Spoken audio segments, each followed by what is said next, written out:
I guess Microsoft really is serious about throwing a new coat of paint on everything this year. Back at The Verge, today Tom Warren is reporting on a leak that shows Microsoft is working on One Outlook, a unifying version of its Outlook app that will merge existing mail and calendar apps for desktops.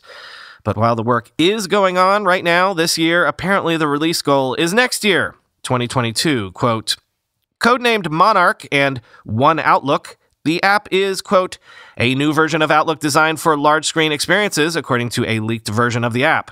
While the leaked app isn't functional without a full internal Microsoft account, the One Outlook app will replace desktop Win32 and UWP versions of Outlook, Outlook Web Access, and the macOS desktop client. Microsoft is also hosting the full web version of this new Outlook Online.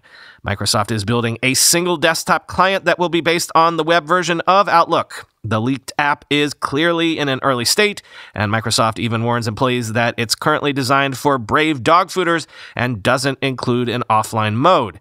Dogfooding, of course, is a term used by Microsoft and other software companies to test and use early versions of their own code, end quote.